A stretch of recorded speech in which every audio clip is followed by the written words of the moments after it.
Designers dress courtesy sari house, OU colony, Shaikpet, Hyderabad. Suman TV ప్రేక్షకులకి నమస్తే. Life జర్నీకి స్వాగతం. Sponsored by 6JVR. సౌత్ ఇండియాలోని అతి తక్కువ ధరలకి రత్నాలను అందించే ఏకైక సంస్థ 6JVR. ప్రేమ చాలా గొప్పది, ఎంతో గొప్పది. ఎంతోమంది జీవితాలకి అసలైన పట్టే ప్రేమ. కానీ అదే ప్రేమ ఈ రోజులల్లో చాలామందికి ఉరితాడవుతుంది. చాలా మందికి ఏదో అర్థం కాని ఒక పరిస్థితులకు పట్టుకుపోయి వాళ్ళ జీవితాన్ని సర్వనాశనం చేసి పాడిస్తుంది. కానీ దానికి కారణం ఏంది, ఎవరు అని అడిగితే ఎవరి దగ్గర కరెక్ట్ సమాధానం దొరుకుతలేదు. అలాంటి సమాధానం లేకుండా మీరన్నా నాకు చెప్పండి అంటూ సుమన్ టీవీ మెట్లెక్కింది జ్యోతి. అసలు ఏంది, ఏం జరిగింది, ఎవరిది అన్యాయం, ఎవరిది న్యాయం, ఈ ముచ్చట్నే మనం డిస్కస్ చేస్తాం. బట్ దానికన్నా ముందు ఇద్దరు పెద్దల సమక్షంలో ఈ సమస్యకి పరిష్కారం అనేది జరగాలి. కాబట్టి మన దగ్గర ఉన్నారు, మీ అందరికీ తెలుసు, సీనియర్ మోస్ట్ అడ్వకేట్ పూజారి నాగేశ్వరరావు గారు. సార్ నమస్తే. సార్ ఈరోజు మనతో పాటు మన ప్రోగ్రాంలో ఒక స్పెషల్ గెస్ట్, ఆవిడ బాపు గారి బొమ్మ. ఆవిడ చేసిన సినిమాలన్నీ కూడా ఫ్యామిలీకి ఎంత రిలేటివ్గా, ఎంత కనెక్టివ్గా ఉంటాయంటే ఆమె యాక్టింగ్ చూస్తేనే అరే ఇట్లుండాలి, హౌస్ వైఫ్ అంటే ఇట్లుండాలి. అసలు ఒక సినిమాలో ఉన్నాము, ఒక సినిమా చూస్తున్నాము అన్న విషయం మర్చిపోయి మన జీవితం ఇట్లుంటే ఇంత అందంగా ఉంటే బాగుంటుంది, జీవితంలో ఇలాంటి కష్టాలు వచ్చినప్పుడు ఇట్లా ఎదుర్కొంటే బాగుంటుంది అని అందరు ఇన్స్పైర్ అయ్యే విధంగా ఆవిడ నటించిండ్రు. అంతేకాకుండా నిజ జీవితంలో కూడా ప్రతిదీ బ్యాలెన్స్ చేసుకుంటూ, ప్రతి దాంట్లో ఆవిడకంటూ ఒక స్టైల్ని చూయించుకుంటూ, ఆవిడ నిరూపించుకుంటూ ఇప్పటి వరకు చాలా సక్సెస్ఫుల్గా ముందుకు దూసుకుపోతున్న దివ్యవాణి గారి ఈ రోజు నుంచి మన స్పెషల్ గెస్ట్.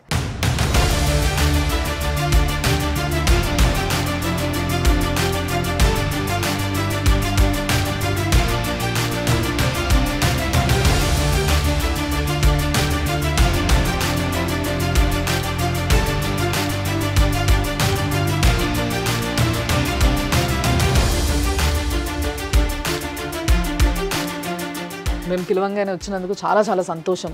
సారు ఆయన ఎప్పుడు కృషి చేస్తున్నారు, ఎప్పుడు సపోర్ట్ చేస్తున్నారు మనకి, పూజారి నాగేశ్వరరావు గారు. సో ఆయనతో పాటు ఈరోజు మీరు కూడా మాకు అదే విధంగా సపోర్ట్ చేయాలని కోరుకుంటున్నాను. అండ్ మన సుమన్ టీవీ ప్రేక్షకులకు కూడానండి, జనరల్గా మనం ఎన్నో ఎంటర్టైన్ ప్రోగ్రామ్స్ చేస్తూ ఉంటాం, చూస్తూ ఉంటాం. ఎస్పెషల్లీ ఈ ప్రోగ్రామ్ నాకు చెప్పిన వెంటనే నేను యాక్సెప్ట్ చేయడానికి 2-3 ఇన్సిడెంట్స్ని ఆ పర్సన్స్ని తీసుకొచ్చి కోర్టులు కానీ, మనకి న్యాయ వ్యవస్థలను కానీ, పెద్దలు కానీ పంచాయతీ చేయలేనివి ఇమీడియట్గా వాటిని సాల్వ్ చేయటం అండ్ వాళ్ళ తరపున న్యాయం జరిగించడం అనేది రియల్లీ అదే hats off to Suman TV. So దానిని బట్టి రావటం ఐ ఫీల్ లైక్ మా రాములమ్మతో వర్క్ చేయటం ఐ ఫీల్ సో హ్యాపీ. అలానే ఎంతో అనుభవం ఉన్న వ్యక్తులు మన నాగేశ్వరరావు గారితో అండ్ చేయటం ఈ టీంతో I feel so happy. Thank you అండి, thank you so much. Please be seated. ఎంతోమంది జీవితాలకి అసలైన పట్టే ప్రేమ. కానీ అదే ప్రేమ ఈ రోజులల్లో చాలామందికి ఉరితాడవుతుంది. ఆ అబ్బాయి నాకు ఇన్స్టాగ్రామ్లో పరిచయం అయ్యాడు మేడం. 3 days మా ఇంట్లోనే ఉన్నాడు. కలిసి ఉందాం, అప్పుడు ఒప్పుకుంటారు కదా అని అలా చెప్పాడు మేడం. అమ్మని కూడా వద్దనుకున్నావు. తర్వాత నాకు హెల్త్ బాగాలేదు మేడం. కొన్ని రోజులకి ఏమైంది? ప్రెగ్నెన్సీ వచ్చింది మేడం.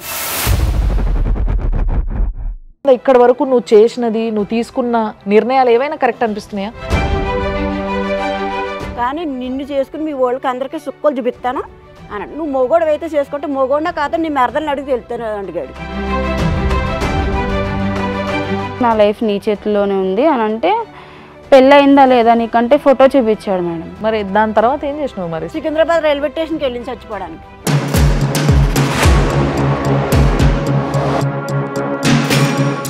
ఇప్పటికీ కూడా మేడం ఈ అమ్మాయి ఆ అబ్బాయి ఫోటోలు చూసుకుంటేనే బతుకుతుంది. కంప్లైంట్ చేసినాను? చేశాను మేడం.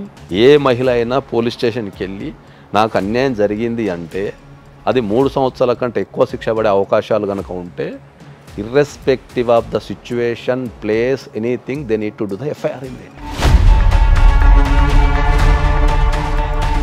పెళ్లి కాకముందే ఇంత బెదిరించారు, పెళ్లి అయితే అసలు బతకనిస్తారా? ఈ కథకి హీరో ఎవరు?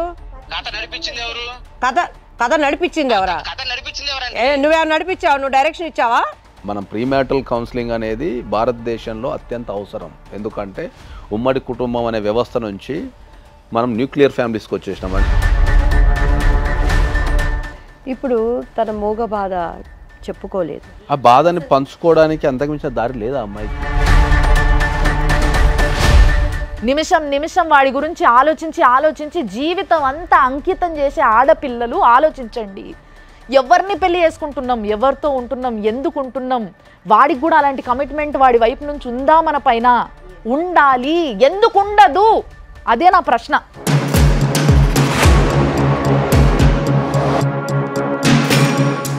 జ్యోతి వచ్చిన సమస్య జ్యోతితోనే అడిగి తెలుసుకుందాం.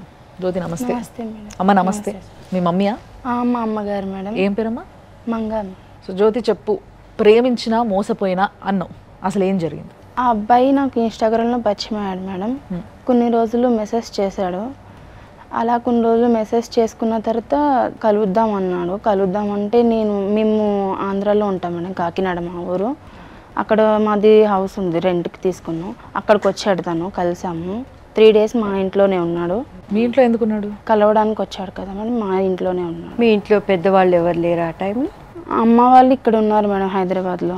బేసిక్గా అబ్బాయిని అట్లా ఇంట్లో ఉంచుకోవడం కరెక్టా రాంగా? నువ్వు చెప్పు. అంటే మా ఇంట్లో అప్పటికి తెలుసు మేడం మాట్లాడుకుంటున్నామని. ఇంట్లో తెలిస్తే తెలిసిందమ్మా, ముక్కు ముఖం తెలియదు కదా నీకు అప్పటి వరకు. ఫస్ట్ టైం కదా, అప్పుడే కదా నువ్వు ఆ మనిషిని కలవడం.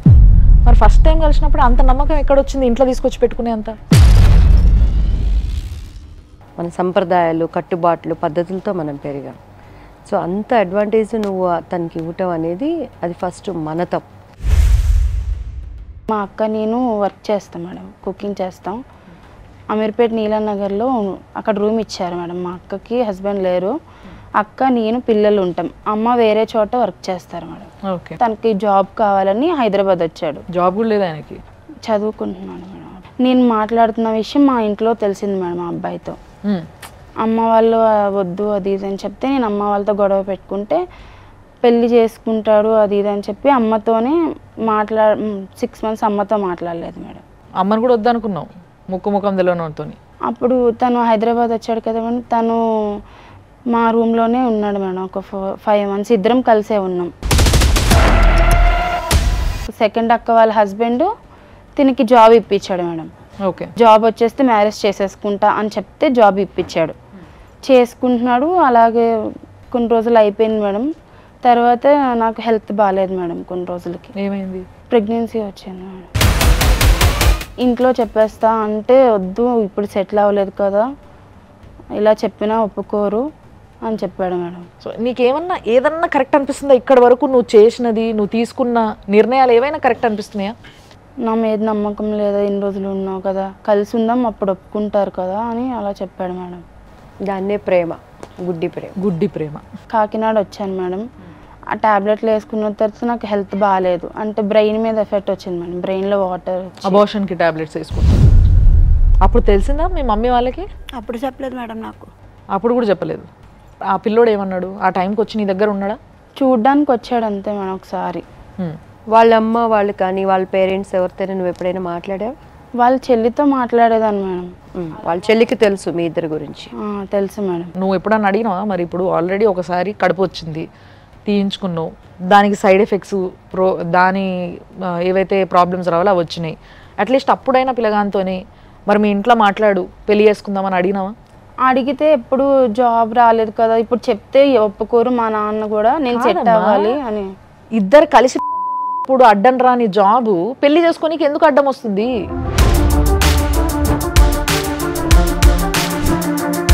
సెకండ్ అక్క వాళ్ళ మ్యారేజ్ అయింది మేడం. అయితే అక్కడికి కూడా వచ్చాడు మేడం.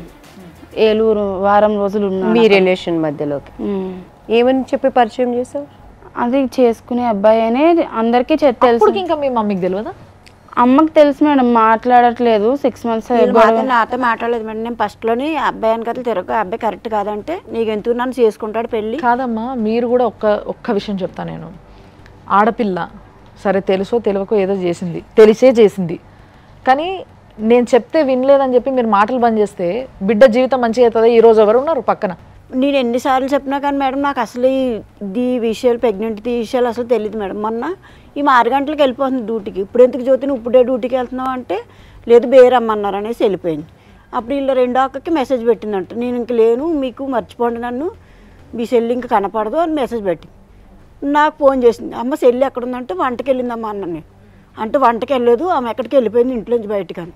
తన మెసేజ్లోని లింగంపల్లి రైల్వే స్టేషన్ యానివర్సరీ వినబడ్డది. దానికి వినబడితే అమ్మ పిల్ల రైల్వే స్టేషన్లో ఉంది మనం పోదాంరా అంటే ఆటో బుక్ చేయించుకుని అప్పటికప్పుడు లింగంపల్లి వెళ్ళాను మేడం. ఇంకా అన్ని ప్లాట్ఫామ్లు వెతికాము. లాస్ట్ 6వ ప్లాట్ఫామ్ మీద మూల కూర్చుని ఉంది మేడం. పోలీసు వాళ్ళు కూడా ఫోన్ చేశారు మేడం. అక్కడ ఆడికి ఫోన్ చేస్తే నేను చేసుకొని అంటున్నారా, అబ్బాయి పేరేంటి? బ్రహ్మయ్య మేడం. ఆడు పెళ్లి చేసేసుకున్నాక కూడా ఈమెకి మెసేజ్ ఏంటి పెడుతున్నాడు, నిన్ను పెళ్లి చేసుకున్నాను నేను అనలేదు, ఇప్పటికి నేను పెళ్లి చేసుకుంటానని మెసేజ్ పెడుతున్నాడు. మేమందరం తల బాదుకున్నా కానీ పిల్లలు నన్నే చేసుకుంటాడు, చిన్న నన్నే చేసుకుంటాడని వాళ్ళ బావ ఎంతకన్నా చెప్పాడు. నిన్ను చేసుకుంటూ కూడా అయితే ఈపాటికే చేసుకుంటాడు జ్యోతి, నిన్ను వాడుకుని వదిలేస్తాకే చూస్తున్నాడు అంటే మాతో మాట్లాడతాం మానేసి, వాళ్ళ బావతో మాట్లాడతాం మానేసి. ఇప్పుడు వరకు నువ్వు ఏ డెసిషన్లో మీ అమ్మని ఇన్వాల్వ్ చేయలే.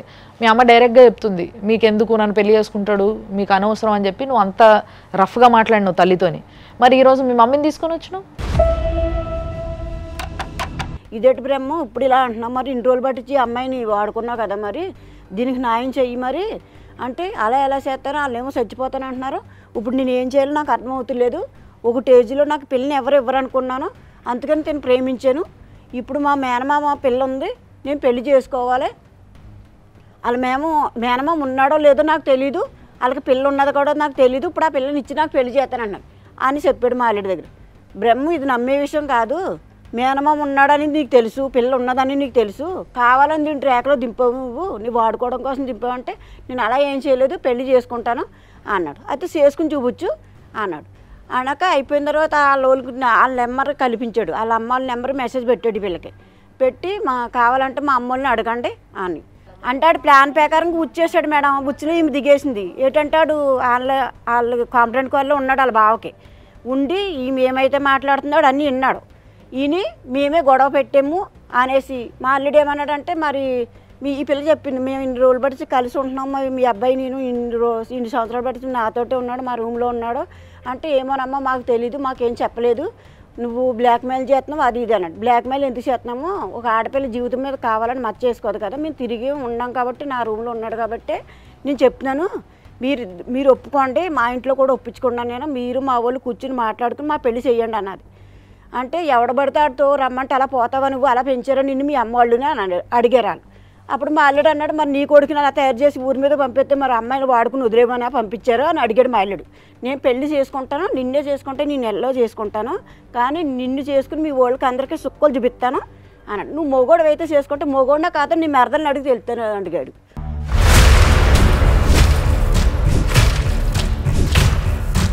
Madam out of me experience ఇలాంటి కేసెస్ ఎన్నో ఉంటాయి. ఇక్కడ అమ్మాయికి తెలుసు తను చేస్తున్నది తప్పు అని, తల్లికి తెలుసు అమ్మాయి చేస్తున్నది తప్పు అని, ఆపాల్సిన బాధ్యత ఆమె పైన ఉంది కానీ ఆపలేకపోయింది. తల్లి చెప్తున్నది కరెక్టే కానీ రేపు నేను మోసపోతానా నేను గడ్డ కొడతానా అన్న విషయం ఈమెకు కూడా తెలియదు పాపం. ఆ డైలమోలోనే చాలా తప్పులు జరిగిపోయినాయి. సో ఇప్పుడు అవతల వ్యక్తి నిజంగా ఈ అమ్మాయిని చేసుకోవాలి అనుకున్నవాడైతే 1000 కత్తులు పెట్టినా కూడా నేను ఇష్టపడ్డానని చేసుకోవాలి. సో తను ఎంజాయ్ చేశాడు, వదిలిపెట్టి చేసుకోవాలి ఇంకొకటి కొత్తది అనే ఉద్దేశంతో ఉన్నాడనేది అందరికీ అర్థమవుతుంది మనకి ఇక్కడ. కానీ ఇప్పుడున్న యువత కానీ లైక్ ఒక కేటగిరీస్తో సంబంధం లేకుండా ఎప్పుడు మన కంట్రోల్లో మనం ఉండాలి. అండ్ పేరెంట్స్ పెళ్ళి అయిన తర్వాత కూడాను మన పిల్లల్ని మనం శక్తి ఉన్నంత వరకు బాధ్యత తీసుకోవాల్సిన అవసరం కన్నవాళ్ళ మీద ఎప్పుడూ ఉంటుంది. ఇప్పుడు పెళ్ళి ఎన్ని రోజులు అవుతుందండి మా అబ్బాయికి అమ్మ? ఏప్రిల్ 13వ తారీఖున అయింది మేడం వాడు పెళ్ళి. పోలీస్ స్టేషన్లో పోలీసులు ఫోన్ చేస్తుంటే రావట్లేదు ఏంటి అంటే కొత్తగా పెళ్ళయింది కదా సార్ మనం పంపించట్లేదు అని అన్నారు. కంప్లైంట్ చేసినాను? చేసాం మేడం. ఫైల్ అయిందా? మా అబ్బాయి వచ్చాక చేస్తామని చెప్పారు, ఫైల్ చేస్తాము కంప్లైంట్ అని. 3 days వెళ్ళాం మేడం. వెళ్తే తను 3 days తర్వాత వచ్చాడు. వస్తే ఒకరు మాట్లాడాడు, ఫస్ట్ మా ఇద్దరిని కలవాలని మెసేజ్ పెట్టాడు మేడం. కలవాలని మెసేజ్ పెడితే మెసేజ్ పెట్టాడు అన్నది నువ్వు పోవద్దు జ్యోతి, మనం ఆల్రెడీ కంప్లైంట్ ఇచ్చాం కాబట్టి కంప్లైంట్ కాడికి కలుసుకుందాం, అక్కడ కలుసుకుందాం అని మెసేజ్ పెట్టుగా నువ్వు వెళ్ళొద్దంటే నేను ఆ రోజు శనివారం ఇలా పడుకున్నాను. ఈమె పెరిగి ప్యాకెట్ తెచ్చింది అన్నం తిందామన్నది. ఈ లోపల చెత్త పాడేసి వస్తాననేసి నన్ను ఇంట్లో పెట్టేసి తొలిపేసి ఆడ మెసేజ్ చేయగానే వెళ్ళిపోయింది ఆడి దగ్గరికి. పెళ్ళయిందని తెలిసి కూడా మళ్ళీ మీ మమ్మీని ఇంట్లో వేసి గుళ్ళం పెట్టి మరిపోయినావు. ఏంది ధైర్యం ఏంది అసలు నీకు? మాట్లాడదాము అని అంటే వెళ్ళాను మేడం. అక్కడ ఇంకేంటి అనొచ్చుగా, ఇంకేంట్రా ఎదవా పెళ్లి చేసుకున్నావు? మా ఇంట్లో వాళ్ళు బలవంత పెట్టి చేసేసారంటే ఇప్పుడు నాకు తెలియదు. ఇప్పుడు మీ ఇంట్లో వాళ్ళకి కూడా నేను చెప్పాను కదా, మాట్లాడాను కదా, పోనీ మీ ఇంట్లో వాళ్ళకి తెలియపోతే అనుకోవచ్చు, తెలుసు కదా. మరి ఏంటంటే వాళ్ళ చెల్లి వాళ్ళు వచ్చి ఇప్పుడు కాంప్రమైజ్ అయిపో ఏదో ఒకటి అని అంటున్నాడు మేడం. అయితే నేను అవ్వను, నువ్వు ఇప్పుడు నా లైఫ్ ఎలా చేసావు కదా, నన్ను చేసుకుంటావా, లేకపోతే ఆ అమ్మాయి వాళ్ళకి తెలియదు, నువ్వు గొడవ చేస్తే నన్ను చితక్ కొట్టేస్తారు, చంపేస్తారు, నువ్వే అర్థం చేసుకో, నా లైఫ్ నీ చేతిలోనే ఉంది అని అంటే, పెళ్ళయిందా లేదా నీకంటే ఫోటో చూపించాడు మేడం. బేసిక్గా ఒక ఎథిక్స్ లేని వ్యక్తిని గుడ్డిగా నమ్మినావు నువ్వు, అర్థమైందా నీకు? మరి దాని తర్వాత ఏం చేసినావు మరి? సరే ఓకే నేను సైలెంట్గా ఉంటాలే వెళ్ళు అన్నావా? సికింద్రాబాద్ రైల్వే స్టేషన్కి వెళ్ళి చచ్చిపోవడానికి. నువ్వు నీ జీవితంలో తీసుకున్న ప్రతి డెసిషన్ తప్పు, మళ్ళీ లాస్ట్కి చచ్చిపోవడం. ఎవరిచ్చారు నీకు హక్కు? ఇన్ని చేసిన తర్వాత ఇంకేం బతుకుండి ఎందుకు మేడం? ఇన్ని చేసినాక బతుకుండి ఏంది అని అంటే ఏందమ్మా? నువ్వు బతుకున్నప్పుడు ఏం చేసినావు వాటిని మళ్ళీ నువ్వు రెక్టిఫై చేసుకోవాలి కదా. నీకు ఇంకా అతని మీద మనసు ఉందా, చేసుకోవాలని ఉందా? ఇప్పటికీ కూడా మేడం ఈ అమ్మాయి ఆ అబ్బాయి ఫోటోలు చూసుకుంటేనే బతుకుతుంది, మా లోకంలో అసలు ఉండలేదు.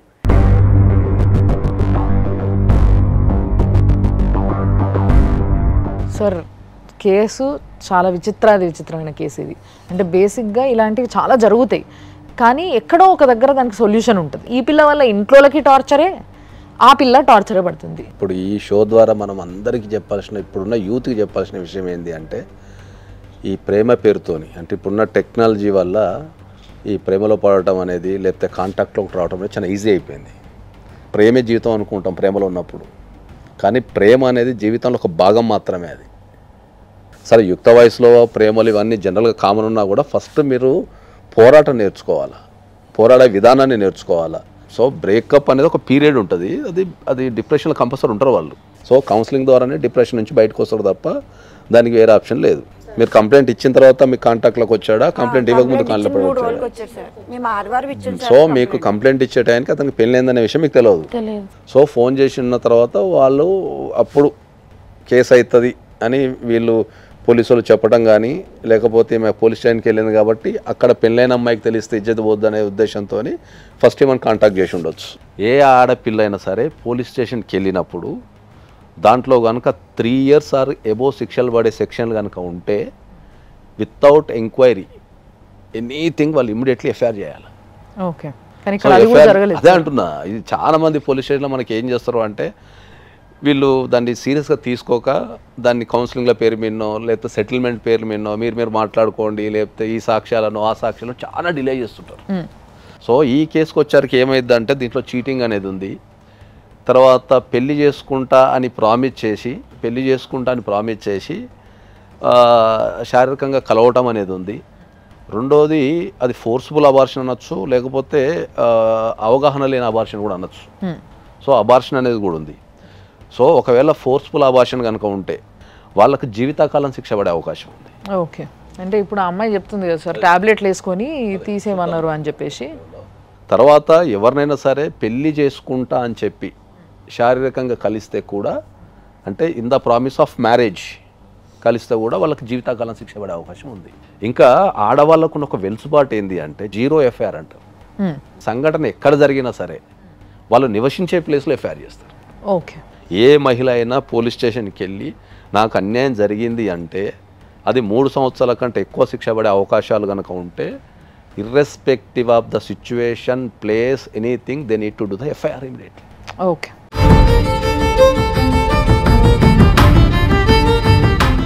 Life journey sponsored by 6JVR. South ఇండియాలోనే అతి తక్కువ ధరలకి రత్నాలనందించే ఏకైక సంస్థ 6JVR. అంటే ఈ విషయంలో ఎలాంటి న్యాయం చేయొచ్చు అనేది ఒక క్లారిటీ అయితే వస్తలేదు. బట్ దానికన్నా ముందు ఒకసారి అటువైపు కూడా మాట్లాడదాం. అసలు వాళ్ళ ఉద్దేశం ఏంది, కావాలని చేసిండ్రా లేకపోతే ఈ అమ్మాయిని ట్రాప్ చేయడం జరిగిందా, అట్లా జరిగిందా అనేది చూద్దాం. హలో నమస్తే అండి. చెప్పండి. ఇప్పుడు ఈ జ్యోతి అనే అమ్మాయి వచ్చిందండి మా దగ్గరికి. చెప్పండి. బ్రహ్మం గారు మీ బావమరిది కదా? సో ఇప్పుడు ఈ అమ్మాయి ఏమంటదంటే నాకు ఆ అబ్బాయి అంటే చాలా ఇష్టం, ఆ అబ్బాయి నన్ను పెళ్లి చేసుకుంటా అని చెప్పి మోసం చేసిండు, కడుపు చేసిండు అని చెప్పేసి చెప్తుంది. ఆ అబ్బాయికి పెళ్లి అయిపోయిందట. ఈ విషయం మీ అందరికీ తెలుసు, మీరు అందరు వచ్చి మాట్లాడి బెదిరించిపోయారట. ఆ అమ్మాయి కేసు పెట్టింది. సరే, కేసు పెట్టిన దానికి మీకు దాని వల్ల వచ్చింది ఏం లేదు కదా నష్టం ఇప్పుడు దాకా? ఎందుకు లేదండి, ఇప్పుడు స్టేషన్ లోనే ఉండే, జైల్లోనే.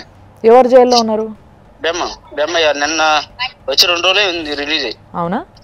లేదు మేడం, కేసే తీసుకోలేదు. వాళ్ళు లాయర్తో మాట్లాడి డబ్బులు కట్టేసి అక్కడి నుంచి అంటే తీసుకెళ్లిపోయారు. కావాలంటే ఎఫ్ఐఆర్ కాపీ పోలీస్ స్టేషన్ ఉంది.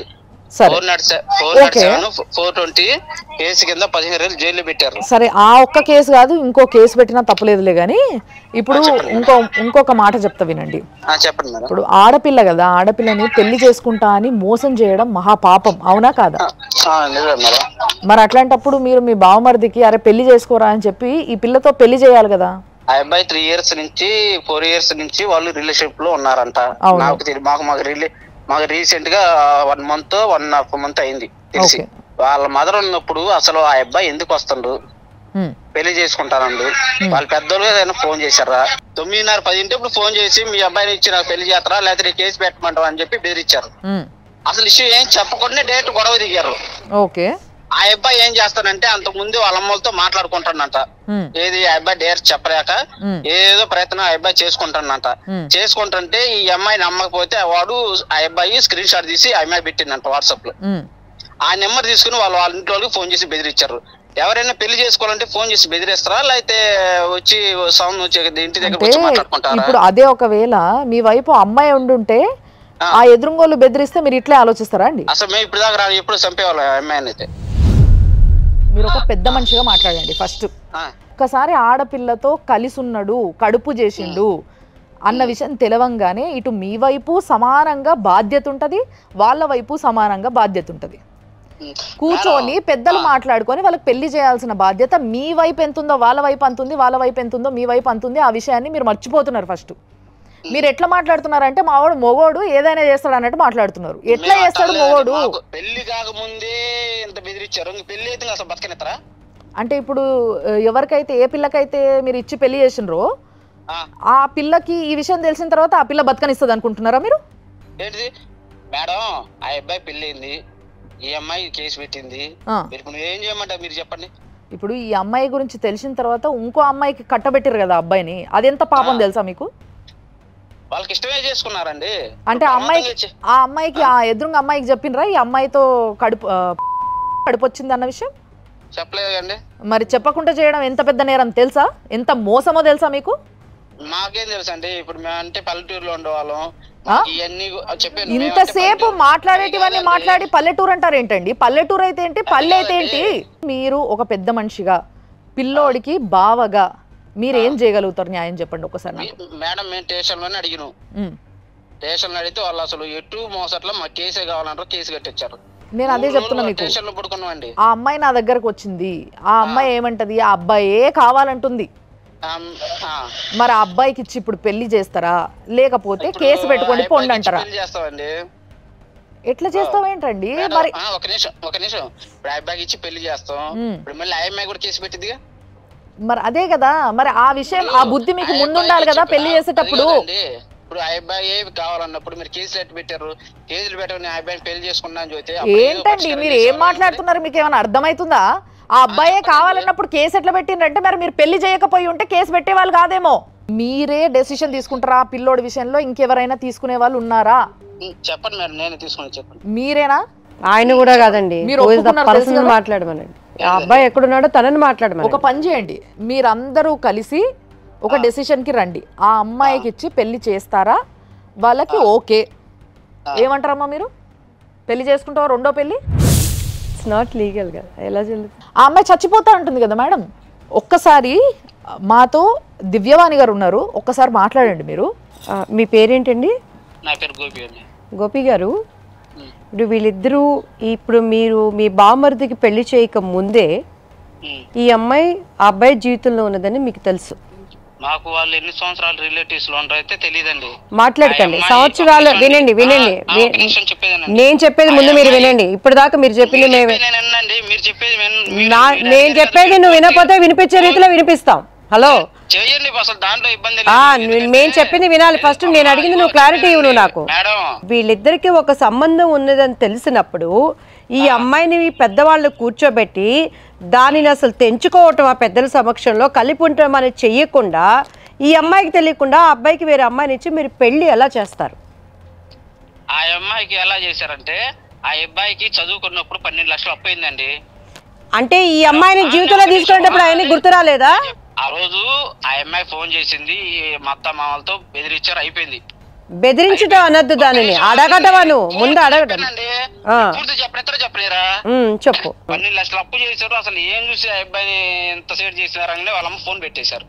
ఫోన్ పెట్టేసి నీ నుంచి అందరితో మాట్లాడాల్సి వస్తుంది అని చెప్పి ఫోన్ పెట్టేశారు. తర్వాత ఫోన్ చేయను కూడా చేయాల. అంటే 12 లక్షలు అప్పు ఉంది అన్నది తెలియగానే మానుకోరు. అది అప్పు లేదని చూస్తే అంటే మళ్ళీ వచ్చేవాళ్ళే ఇంటికాడికి. అప్పు ఉంటే అప్పు చేసుకున్న వాళ్ళు ఎవరో కట్టుకుంటారు. భార్య అయినా వినయ్య, ఏయ్ చెప్పింది విను. నువ్వు ఏకదమ్మున నువ్వు మైక్ లో మాట్లాడి ఇప్పుడు నేను ఒకటి అడుగుతాను నిన్ను. నీ గుండె మీద చెయ్యేసుకొని జ్యోతి స్థానంలో నీ కూతురు ఉంటే నువ్వేం చేస్తావు? వాళ్ళ అంటే అవతల అబ్బాయి ఉన్న పాలు తాగే పసిపిల్లోడా? నువ్వు ఎలా వాళ్ళ సంగతి తెలిసినాక నువ్వు ఎలా ఇంకొక అమ్మాయికి ఇచ్చి ధైర్యంగా నువ్వు పెళ్లి చేస్తావు? అబ్బాయి జీవితంలో ఈ అమ్మాయి ఉందని ఆ అబ్బాయి జీవితంలో నువ్వు పెళ్లి పెద్దగా నువ్వు ఎలా ఉంటావు? 3 రోజుల క్రితమే జైల్లో నుంచి బయటకు తీసుకొచ్చానండి అని అన్నావు కదా. పెళ్ళాం అడగలేదా జైల్లో ఎందుకున్నావని? ఈ కథకి హీరో ఎవరు? ఈ కథకి హీరో ఎవరు? కథ నడిపించింది ఎవరా? నువ్వేమన్నా నడిపించావు? నువ్వు డైరెక్షన్ ఇచ్చావా? తీసుకురా, బ్రహ్మాయిని లైన్ లోకి తీసుకురా. నువ్వు ముందు ఆహా పిల్లగాడేమి పాలు తాగే పిల్లోడు కాదు కదా. ఒక ఆడదాని జీవితంతో ఇంకొకటి తెలుసా? విను బాబు, చెప్పేది విను. ఇక్కడ జ్యోతి చచ్చిపోవటమో పెళ్లి అబ్బాయి వాళ్ళ బ్రహ్మయ్య వాళ్ళ అమ్మ వాళ్ళు చచ్చిపోవటమో కాదు. ఆల్రెడీ అమ్మాయికి టాబ్లెట్స్ ఇచ్చి పొట్టలో ఉన్న ఒక బిడ్డను చంపేశారు. వాళ్ళిద్దరు మేజరు ఇసులు అనుకోండి, వాళ్ళ అమ్మకి తెలియదా ఇలా జరిగినప్పుడు తీయకూడదు అని? ఒకరు తీసారనుకో ఎమ్మటే రెస్పాండ్ అయ్యి టాబ్లెట్ తెచ్చినోడికి తెలీదా? ఇప్పుడు ఈ పెద్దవాళ్ళు ఏమంటారంటే నలుగురు మధ్యలో పడిన పాము చావక మానదు. ఒంటరిగా ఉన్న పాము ఎన్నెన్న ఆడిస్తుంది. ఒకటి కాకపోతే ఒకటి కర్రతో కొడితే దాని తల పగలాల్సిందే, తప్పించుకోవడానికి లేదా ఆ పాము. సో ఇప్పుడు సమస్య నలుగురు మధ్యలోకి వచ్చింది కాబట్టి అసలు బ్రహ్మయ్య ఏంటి అనేది మేము మాట్లాడాలి. వాళ్ళిద్దరు మాట్లాడేది తెలిస్తే దానిని బట్టి నిర్ణయం తీసుకుంటాం. ఇప్పుడు ఆల్రెడీ వాళ్ళు కేసు పెట్టారు, ఇంకేదంటే కోర్టులో తెలుసుకుంటాను వాళ్ళు తెగే చెప్పారు. బ్రహ్మయ్య ఎక్కడున్నాడో మాకు లైన్ లోకి తీసుకురా. బ్రహ్మయ్య మీద ఆధారపడింది. ఆ అబ్బాయిని మేము తీసుకురావండి, ఎందుకంటే ఆల్రెడీ వీళ్ళు కేసు పెట్టారు. రేపు ఆ అబ్బాయి అడ్రస్ ఎలా చెబితే రేపు పొద్దున ఆ అబ్బాయికి ఏదైనా మీరు భరాయిస్తారా? ఇప్పుడు ఆ అబ్బాయి మాట్లాడిన రికార్డింగ్ వీళ్ళ దగ్గర కూడా ఉంది. ఇప్పుడే విన్నా నేను. ఏం మాట్లాడేది వినండి. ఎవడెవడో ఫోన్ చేస్తాను నేను ఈ టార్చర్ నేను అస్సలు భరించలేను. అది నాకేం అవసరమో, నేనేదో తప్పు చేసిన వాళ్ళగా నేను నాకు ఇదే ఇస్తున్నాను. నేను నాకేం అవసరం లేదు. అది నేను ఈ టార్చర్ నేను భరించాల్సిన అవసరం లేదు. ఎవడో ఫోన్ చేసి నన్ను అడగాల్సిన అవసరం కూడా నాకు లేదు. లింగంపల్లి పోలీస్ స్టేషన్ ఫోన్ చేసినప్పుడు నేను ఇంత ఇబ్బంది ఎందుకు పడాలా? నేను కూడా ఏదైతే అదే పడుతున్నాను కదా, బతుకోవాలి బతుకుదురు వాళ్ళు సావాలి చేస్తారు, నాకు సంబంధం లేదు. ఇంకా అది ఇన్ని రోజులు ఎవరి కోసం అయితే ఆగినానో వాళ్ళు కూడా వద్దనుకునే పోతున్నా, ఏదైనా చేసుకుంటాంగా. చూసిండ్రా క్లియర్ గా ఏమంటున్నాడు, అర్థమైందా మీకు? ఒక నిమిషం మేడం, అది విన్నారు కానీ దానికి ముందు వాళ్ళ పేరెంట్స్ తో మాట్లాడింది కూడా తీపియానండి. అన్ని ఉన్నాయి, అన్ని వింటా నేను. అన్ని విన్నాయని కాదు, మీరు ఒకసారి నేను వాళ్ళ పేరెంట్స్ తోని వీళ్ళు మాట్లాడినప్పుడు బెదిరించుండ్రు అనేది మీరు అంటున్న మాట అవునా? అది కూడా వినిపిస్తా. బెదిరించిండ్రు, బెదిరిస్తారు కూడా. ఎందుకు ఇయ్యరు?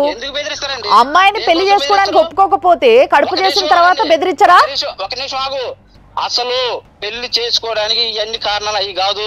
ఆ అమ్మాయి ఫోన్ చేసి బెదిరించే వల్ల వాళ్ళ అమ్మ నాన్న భయపడి అప్పుడప్పుడు పెళ్లి చేశారు. మీరు మాట్లాడేది అంతా ఎట్లుంది తెలుసా? ఒకవేళ అబ్బాయి కడుపు చేసి వెళ్ళిపోయినా కూడా అమ్మాయి వాళ్ళు కాళ్ళు వేళ్ళు బతిల్లాడుకొని పట్టుకొని పెళ్లి చేసుకోవాలని మీరు అంటారు. అది కరెక్టా? లేదండి, ఆ ఒక నిమిషం అండి, అంత అవసరం లేదు. ఆ అబ్బాయి బతిలాడుకుంటుండు, వీళ్ళు ముక్కు మొహం వీళ్ళ పేర్లు వాళ్ళ అమ్మ నాకు తెలీదు. తెలివి ముక్కు మొహం తెలియని వాళ్ళు ఎట్ట ఫోన్ చేసి బెదిరించారు? ఇప్పుడు ఆ అమ్మాయితోని 4 సంవత్సరాల నుంచి మాట్లాడుతూ అమ్మాయితో కలిసి ఉండి ఈ అమ్మాయి వాళ్ళ బావ ఉద్యోగం పెట్టిస్తే ఉద్యోగం చేసిన వ్యక్తి సడన్ గా కనుమరుగైపోయి ఫోన్ ఎత్తకుండా స్విచ్ ఆఫ్ చేస్తే ఆ అమ్మాయి 10 మందికి చెప్తుంది. మరి ఒక్క నిమిషం, స్విచ్ ఆఫ్ ఎప్పుడు చేసిండు? ఈ అమ్మాయి వాళ్ళు ఫోన్ చేసి గొడవ చేసిన తర్వాత ఈ అబ్బాయి ఫోన్ చేసిన తర్వాత కూడా ఆ అబ్బాయి మళ్ళీ వాళ్ళ ఇంటికి పోయిండు. అసలు దానికి ముందేం జరిగింది? పెళ్లి చేసుకోమని అడిగినరు. పెళ్లి చేసుకోమని అడిగితే పెళ్లి చేసుకోవడానికి సరే నువ్వే కావాలంటే మా ఇంట్లో అమ్మ వాళ్ళతో మాట్లాడుకో అని అంటే వాళ్ళు ఒప్పుకోవట్లేదని చెప్పిండు ఆ పిల్లోడు. వాళ్ళు ఒప్పుకోవట్లేదు, చచ్చిపోతాం అంటున్నారు అని చెప్పిండ్రు. సరేనండి, ఇప్పుడు ఏం చేయమని చెప్పండి, నాకు అవతల పని ఉంది. మీరు 10 సార్లు మీరు మాట్లాడాల్సింది మాట్లాడి పనుంది అని మరి మీరు ఎందుకు ఇరికారండి? మీకు అంత పని ఉన్నాడు, అంత బిజీ అయినప్పుడు మీరు ఎందుకు ఇరికిండ్రు ఇలా? ఆ బ్రహ్మం గారి నంబర్ చెప్పండి ఫస్ట్ నాకు. చెప్పండి. ఎందుకు చెప్పరు? ఎందుకు కాపాడుతున్నారు మరి మీరు? ఏంటి అయ్యేది? మేము సెక్యూరిటీ ఇస్తాం. మేము సెక్యూరిటీ ఇస్తాము. రాసిస్తాం. రాసిచ్చిన తర్వాతనే ఆ అబ్బాయితో మాట్లాడతాం. ఇప్పుడు ప్రతిదీ కూడా రికార్డ్ అయింది, ఉంచుకోండి. ఇది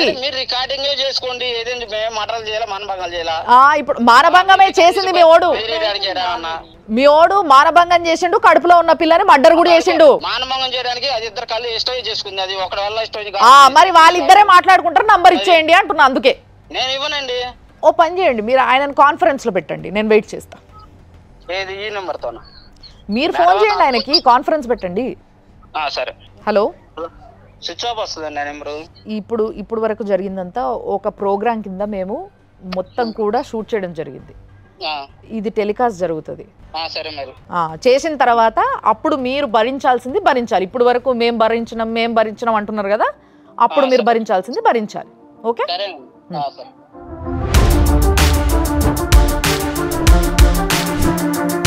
సరే, ఇక్కడ 2 విషయాలు. ఒకటి, అబ్బాయికి పెళ్లి చేసిండ్రు, అది వీళ్ళిద్దరి విషయం తెలిసి. రెండోది, ఆయన ఒత్తి వాళ్ళ అమ్మ ఏం చేస్తుంది, వాళ్ళ అమ్మ ఎందుకు మాట్లాడలేదు, వాళ్ళ అమ్మ ఎందుకు ఆ పిల్లని ఆపుకోలేదు. వీళ్ళిద్దరు మేజర్లు కలిసి ఉన్నారు. ఇక్కడ ఒక్కటి ఫస్ట్, సమాజంలో అందరికీ చాలామందికి మ్యాక్సిమం తలకాయలకి పట్టిన పురుగు ఏంది అని అంటే అమ్మాయిని ఒకలా చూడడం, అబ్బాయిని ఒకలా చూడడం. అబ్బాయి చేస్తే తప్పు కాదు, అమ్మాయి చేస్తే తప్పు. ఇది తరతరాలుగా జరుగుతున్న పెద్ద దరిద్రం. ఈ దరిద్రం ఎప్పుడైతే పోతుందో, అమ్మాయిదైతే శీలం, అబ్బాయికి శీలం ఉండదు. అసలు శీలమే లేదు, దానికి ఒక వాల్యూవే ఉండదు. అబ్బాయి ఒకవేళ 10 మందితో పన్నా కూడా వాడిని పెళ్లి చేసుకునేటోళ్ళు ఉంటారు. ఫస్ట్ ఈ మార్పు అమ్మాయిల్లోనే రావాలా. పెంచే విధానంలో నువ్వు మొగోడివిరా, నువ్వు ఏం చేసినా నడుస్తుంది, ఇది మానేయండి ఫస్ట్. నాట్ ఓన్లీ పిల్లలు, ఇది పిల్లల్లో కాదండి, తెలియకుండానే ఈగో ప్రాబ్లం అనేది భార్యాభర్తల మధ్య కూడా ఉంటుంది. అవును. ఒక ఆడదానికి ఒక స్వేచ్ఛ లేదు. భర్త వచ్చి ఆడదాని ఫోన్లు చెక్ చేస్తాడు. నీ ఫోన్ నాకు అవసరమైతే నీకు కండబలం ఉంది కానీ 4 దెబ్బలు కొడతాడు. తన ఫోన్ ఇవ్వాలని అంటే ఇవ్వడు. ప్రతి ఒక్క దీంట్లో కూడా మేల్ ఈగో అనే దాంట్లో పుట్టిన దగ్గర నుంచి వస్తూ అది పెళ్ళైన తర్వాత కూడా కంటిన్యూ అవుతుంది. అవును. ఇప్పుడు ఈ బ్రహ్మయ్య ఇంకొక అమ్మాయిని చేసేసుకున్నాడు. ఇప్పుడు ఆ అమ్మాయి పరిస్థితి ఏంటి? అమాయకంగా ఇప్పుడు ఆ అమ్మాయికి అడిగితే తన మేల్ ఈగోని అక్కడ కూడా చూపిస్తాడు. ఈ మాట చెప్తున్నా కదా, నేను ఎప్పుడు ఇలాంటి మాట చెప్పలేదు సార్, కానీ ఫస్ట్ టైం నా జీవితంలో ఒక మాట చెప్తున్నా నేను. ఎలాంటి మాట అంటే ఒక సంబంధాన్ని తెంచే మాటే చెప్తున్నా నేను. ఇప్పుడు ఆ అమ్మాయి పెళ్లి చేసుకుంది. అమ్మ, ఒకవేళ నువ్వు ఈ ప్రోగ్రామ్ చూస్తున్నట్టయితే నీకు చెప్తున్నమ్మా, అట్లాంటి రీతి రివాయి లేనంతో కలిసి ఉండడం కంటే నోరు మూసుకొని మనదేదో మన లైఫ్ చూసుకోవడం చాలా బెటర్. ఎవడో ఒకడు ఉంటే చాలు కదా మొగుడు అంటే, వాడు ఎవడైనా పర్లేదా? నిమిషం వాడి గురించి ఆలోచించి జీవితం అంతా అంకితం చేసే ఆడపిల్లలు ఆలోచించండి. ఎవరిని పెళ్లి చేసుకుంటున్నాం, ఎవరితో ఉంటున్నాం, ఎందుకు ఉంటున్నాం, వాడికి కూడా అలాంటి కమిట్మెంట్ వాడి వైపు నుంచి ఉందా మన పైన? ఉండాలి. ఎందుకు ఉండదు? అదే నా ప్రశ్న.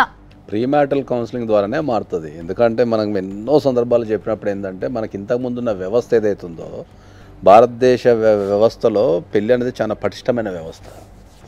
ఒక వ్యక్తి చేసిన తప్పు వల్ల 2 ఆడపిల్లలు బలైపోయినారు, 2 కుటుంబాలు ఇన్వాల్వ్మెంట్ అయి ఉన్నాయి. దీంట్లో సామాజిక కోణం ఉంది. బ్రహ్మయ్యకి ఏదైతుందో ఆయన ఫస్ట్ ఇక్కడ ఉన్న సమస్యను సాల్వ్ చేసుకున్న తర్వాత పెళ్లి చేసుకుంటే బాగుండేది. సో ఏమవుతుందిలే మహా అంటే ఏం చేస్తారు, వాళ్ళకు అండదండలు లేవు, వాళ్ళు పోలీస్ స్టేషన్ తిరగలేరు, మా మీద పోరాడలేరు అనే ఉద్దేశంతో వాళ్ళు పెళ్లి చేసుకొని ఉండొచ్చు. ఇక్కడ ఒక కేసు పడ్డది ఆల్రెడీ. ఈ ప్రోగ్రాం చూడడం ద్వారా కావచ్చు, లేకపోతే వేరే వ్యక్తుల ద్వారా కావచ్చు, ఇప్పుడు ఎవరైతే పెళ్లి చేసుకున్న అమ్మాయి ఉంటుందో ఆమెకు తెలిసి ఆమె కూడా కేసు పెడుతుంది. పెట్టమని చెప్తున్నా సార్ నేను. ఇద్దరు వ్యక్తులు కేసులు పెడితే ఇటు ఈ కేసు తిరగాలి అటు ఆ కేసు తిరగాలి. కాబట్టి మనం అందరికీ చెప్పేది ఏంటి అంటే ఎనీథింగ్ మనం ప్రీమ్యారిటల్ కౌన్సిలింగ్ అనేది భారతదేశంలో అత్యంత అవసరం. ఎందుకంటే ఉమ్మడి కుటుంబం అనే వ్యవస్థ నుంచి మనం న్యూక్లియర్ ఫ్యామిలీస్కి వచ్చేసినాం, అంటే ఒకళ్ళు ఇద్దరు ఉండే ఫ్యామిలీస్కి వచ్చేసినాం. ఇంతకుముందు చిన్నపిల్లలు అంటే ఆడపిల్లలు ఏదైనా యుక్త వయసుకు వచ్చిన ఆడపిల్లలలో ముఖ కలవికలతోనూ కూడా వాళ్ళు గుర్తుపట్టేస్తారు. ఏదో ఇబ్బంది ఉంది, ఏదో ఎదురవుతుందని చెప్పి గుర్తుపడతారు. మనం బిజీ లైఫ్లో మనం గమనించడం ఎక్కువ. కొంచెం అండర్లైన్ చేసుకోరు. పెళ్ళి అనగానే మంచిగా ఉత్సాహంగా పోయి పెళ్లి చేసుకోవడము, అంగరంగ వైభవంగా చేసుకోవడము, లక్షలు లక్షలు ఖర్చు పెట్టడం కాదు. మనకు ప్రీ వెడ్డింగ్ షూట్ చేస్తున్నారు, తర్వాత హల్దీ ఫంక్షన్ చేస్తున్నారు, సంగీత్ చేస్తున్నారు, వాటిపైన పెడుతున్నారు. వీటిపైన శ్రద్ధ ఈ చేసుకున్న పెళ్లి ఏది కూడా 1 వీక్ అంటే ఎక్కువ ఉంటారు. అవును అవును. నేనేమంటా అంటే వీటన్నిటిని ఎట్లయితే మీరు భాగం చేసుకున్నారో దాంతోపాటు ప్రీ మ్యారిటల్ కౌన్సిలింగ్ కూడా భాగం చేసుకోవాలి. స్వభావం మగవాడంటేనే స్వార్థం బ్రాకెట్లో, అది రేపు నా కొడుకైనా నా భర్త అయినా ఒక స్వార్థం అనేది మగవాళ్ళలో ఉంటుంది. ఎనీహో బ్రహ్మయ్య ఈ అమ్మాయి జీవితంలోకి వచ్చాడు, మొత్తం ఈ గేమ్ ప్లే. రేపు ఈ అమ్మాయికి చేసినట్టు ఆ అమ్మాయికి కూడా చేయడం అనేది మనకి గ్యారంటీ లేదు. ఇప్పుడు తన మూగ బాధ చెప్పుకోలేదు. తన భార్య అనే స్థానంలో ఉండాల్సిన దాంట్లో వేరే అమ్మాయి ఉందంటేనే తను ఆల్రెడీ చచ్చిపోయింది కాబట్టి ఈరోజు సమాజంలోకి వచ్చింది. తను ఈ బాధను పంచుకోవడానికి అంతకుమించిన దారి లేదా అమ్మాయికి. ఇప్పుడు తను మానసికంగా బాధ, అవతల ఇంకొక అమ్మాయి ఉంది. ఇప్పుడు ఇలా చేసిన బ్రహ్మయ్యలు రేపు పుట్టకొక్కల్లాగా దీనికి సరి అయిన సొల్యూషన్ ఇచ్చి ఒక భయం అనేది కలిగించకపోతే, మెయిన్ మన ప్రోగ్రామ్ థీమ్ అదే అని నేను అనుకుంటున్నాను. మీరు ఆ వ్యక్తిని ఇక్కడికి తీసుకొచ్చి కోర్టుల చుట్టూ, పైగా ధైర్యంగా అంటున్నాడు కోర్టులో చూసుకుంటామండి అంటున్నాడు. అంటే ఒక 10 ఏళ్ళు జరుగుతుందో 20 ఏళ్ళు జరుగుతుందో జరిగించండి, ఆ అమ్మాయికి ఎంతవరకు ఉండదు. ఈలోపు యువతల తన భార్య కాబట్టి నీకు తాళి కట్టని, నువ్వు లీగల్ అని తన మభ్య పెట్టుకొని అక్కడ జరిగే సుఖాలు పొందుతూ ఉంటాడు. కాబట్టి దీనికి మీరు చట్టపరంగా వాళ్ళకి మనం ఏం న్యాయం చేయగలము? మనం ప్రధానంగా ఏంటంటే ఈ కేసు పరంగా చూస్తే మాత్రం ఈ అమ్మాయికి 2వ మ్యారేజ్ అనేది ఇన్వాలిడ్ చట్టం ప్రకారం. ఎందుకంటే ఆల్రెడీ వాళ్ళు లీగల్ వెడ్డెడ్ అయిపోయింది కాబట్టి తప్పది. సో నేను ఈ అమ్మాయికి ప్రధానంగా చెప్పేది ఏంటి అంటే, నువ్వు ఫస్ట్ నీ మైండ్లో ఏదైతే చనిపోవాలనే ఆలోచన ఉందో ఫస్ట్ దాన్ని మైండ్లో నుంచి తీసేయి. ఓకే, బ్రేకప్ జరిగినప్పుడు కంపల్సరీ డిప్రెషన్ ఉంటుంది. ఆ డిప్రెషన్ నుంచి బయటకు రావడానికి కావాల్సిన చర్యలను చేయాలా. రెండోది, మేము ఇంతకుముందు మనకు మేడం గారు చెప్పినట్టు ఏంటి అంటే, ఈ ప్రోగ్రాం అనేది ఎవరైతే ఇబ్బందులలో ఉన్నారో, ఎవరైతే ఇది ఉన్నారో వాళ్ళకు మనము సహాయం చేయడానికి రూపొందించిన ప్రోగ్రాం ఇది. ఈ ఒక ప్రోగ్రాం ద్వారా, ఎందుకంటే చట్టాన్ని కూడా చెప్తున్నాం దీంట్లో. చట్టం ఏముంది దాంట్లో, ఒక వ్యక్తిగత సమస్యలతో పాటు కౌన్సిలింగ్తో పాటు చట్టాలు ఎట్లా పనిచేస్తాయి. చాలామందికి భారతదేశంలో చట్టాల మీద అవగాహన లేదు. ఆ అమ్మాయి నిలబడగలిగే పోరాటం ఉంటే నేను డెఫినెట్లీ అయితే శిక్షిస్తాను. కోర్టు ద్వారా డెఫినెట్లీ అయితే ఆ అబ్బాయిని జైలుకు పంపించే బాధ్యత నాది. ఇప్పుడు తాత్కాలికంగా పోయినా పర్మనెంట్గా అయితే పంపిస్తాను. మీకేమన్నా మాట్లాడాలా, ఏమన్నా ఇబ్బంది ఉంది అనుకుంటే, ఈ కౌన్సిలింగ్కి సంబంధించిన ఇబ్బంది ఉంటే మీకు అయితే వాళ్ళు డెఫినెట్లీ యాజ్ ఏ ఆడపిల్ల కాబట్టి వాళ్ళు సహాయం చేస్తారు. సో తన డెసిషన్ పైన ఏం చేయాలనేది ఆధారపడి ఉంది సార్. తనకు కూడా కొంచెం టైం ఇచ్చి ఆలోచించుకొని తర్వాత ఆమె మన దగ్గరికి రావచ్చు. సో సంపూర్ణంగా నీకు హెల్ప్ చేయడానికి మేము రెడీ ఉన్నాం. కానీ దానికి తగ్గట్టుగా నువ్వు ఇవ్వాల్సిన మాట ఏంది అని అంటే, చచ్చిపోతా అనే మాట నీ నోట్లకెళ్ళి రావద్దు. నీ తల్లిని నువ్వు చూసుకోవాలి, నీ తల్లిని నువ్వు చూసుకోవాలి. అరే సుమన్ టీవీ ద్వారా వెళ్ళిందని తనకు కూడా ఒక భయం వస్తుంది. ఇప్పుడు ఈ జరిగేదంతా రేపు తన భార్య కూడా చూస్తుందిగా, ఏంటి జరుగుతుందని చూసి. చట్టాలు పెద్దలు ఉన్నారు కాబట్టి నువ్వు ఎప్పుడు కూడా గట్టిగా ఉండాలి. ఏమా, చావు అనేది నీ డిక్షనరీ నుంచి తీసివేయాలి. జరిగింది చెయ్యి, ప్రామిస్ చెయ్యి, నువ్వు నిలబడాలి, సాధించాలి. నాకే మీ సుమన్ టీవీకి వచ్చాను అంటే మీ షోలు చూసే వచ్చాను మేడం, అందరికి న్యాయం చేయడం చూసే వచ్చాను మేము ఇక్కడికి. నువ్వు పోరాడితే నీకు న్యాయం చేయడంతో పాటు లోకానికి చూపించేంది అని అంటే ఇన్స్పైర్ అవుతారు. లోకానికి ఎంతో మందికి ఇలాంటి కేసులు సాల్వ్ చేయొచ్చు. బ్రహ్మయ్య లాంటి వ్యక్తులు ఉంటే కనుక భయపడతారు. ఓహో, ఒక ఆడపిల్లకి అన్యాయం జరిగితే నన్ను జైలుకు పంపిస్తారా, ఓహో నేను ఒక కట్టుకున్న భార్యకి అన్యాయం అయిపోతానా, కుటుంబానికి అన్యాయం అయిపోతానా అని తెలుస్తుంది. మీ వాళ్ళని తీసుకురా, మా పెద్దలను తీసుకొస్తాను నేను. మీ ఊరికి మీ మమ్మల్ని రమ్మంటారా, లేకపోతే మీరు వస్తారా మా ఊరికి? ఆయన ఏం లేదమ్మా, ఇప్పుడు ఈ అమ్మాయి నుంచి తప్పించుకోవడానికి ఏంటంటే 12 లక్షల అప్పు క్రియేట్ చేసిన అంతే. సో ఇండైరెక్ట్గా ఏంటంటే ఒక 12 లక్షలు ఇస్తే మీ అమ్మాయిని చేసుకుంటాము అనే విషయాన్ని వాళ్ళు ఇండైరెక్ట్గా వీళ్ళు కన్వే చేశారు అంతే. సో నువ్వు చావు అనే దాంట్లోంచి బయటికి వస్తే సార్తో మాట్లాడి మనం పెద్దవాళ్ళందరి సమక్షంలో కోర్టు ఇక్కడ ఎఫ్ఐఆర్ ఫైల్ చేస్తారు, బ్రహ్మయ్యని తీసుకొచ్చి ఇక్కడే పెడతారు. అసలు బ్రహ్మయ్య మనసులో ఏమున్నది, ఎందుకు ఇట్లా చేసావని నీ డిసిషన్ బట్టి క్షమించి వాళ్ళని వదిలేయటమా, లేదు శిక్ష పూరితంగా తను శిక్ష అనుభవించటమా? అది ముందు మనం ఆలోచించుకొని ఫస్ట్ ఇది ఎందుకు ఇంత మేము కష్టపడి చేసాం తెలుసా? ఒక ప్రాణాన్ని కాపాడటానికి, నిన్ను కాపాడటానికి మాత్రమే. సో చూసిండ్రు కదా, ఇది ఈరోజు లైఫ్ జర్నీ. కాబట్టి ఇలాంటివి ఎన్నో సమస్యలు మీరు ఎదుర్కొంటూ ఉంటారు. ప్రతి సమస్యకి ఒక సొల్యూషన్ ఉంటుంది. సావు అనేది ఒక్కటి సొల్యూషన్ కాదు. అక్కడితోని ఎన్నో ప్రాబ్లమ్స్ ఇంకా రెట్టింపు అయితే తప్పితే అక్కడి నుంచి ఆ ప్రాబ్లం ఎండ్ అయిపోతుంది, నాతోనే నా ప్రాబ్లం చచ్చిపోతుంది, అసలు ఎవరికే బాధ ఉండదు. ఇది బంద్ చేయండి. మనం సచ్చేటందుకు కాదు దేవుడు పుట్టించింది, తల్లిదండ్రి కష్టపడి కన్నది, ప్రేమించి మనని పెంచుకున్నది. ఒకసారి ఆలోచించండి. ప్రతి ఒక్క అమ్మాయికి కానీ అబ్బాయికి కానీ చెప్తున్నా. ఇంకొక విషయం ప్రతి ఒక్కరికి డీటెయిల్గా చెప్పాలనుకున్నది ఏంటంటే, ఈరోజు జ్యోతి ప్లేస్లో ఒక అబ్బాయి ఉన్నా కూడా ఆ అబ్బాయి తరఫున ఇట్లే వాదించేటోళ్ళం, ఇట్లే మాట్లాడేటోళ్ళం. ఎందుకంటే అబ్బాయి అయినా అమ్మాయి అయినా సమానమని ఏ మాట అయితే అంటున్నామో వీళ్ళు ప్రతిదీ కూడా వీళ్ళకి సమానంగానే వర్తించాలి. కాబట్టి రేపటి రోజు ఒక అబ్బాయి వచ్చి ఇట్లా అమ్మాయి మోసం చేసిందన్నా కూడా ఇదే జరుగుతుంది, ఇట్లే జరుగుతుంది. ఈ విషయాన్ని అందరూ గుర్తుపెట్టుకోవాలని నేను మనస్ఫూర్తిగా కోరుకుంటున్నా. చూస్తూనే ఉండండి సుమన్ టీవీలో 6JVR జమలాపురం వారి రత్నాంజలి సమర్పించు లైఫ్ జర్నీ. సౌత్ ఇండియాలోనే అతి తక్కువ ధరలకి రత్నాలనందించే ఏకైక సంస్థ 6JVR.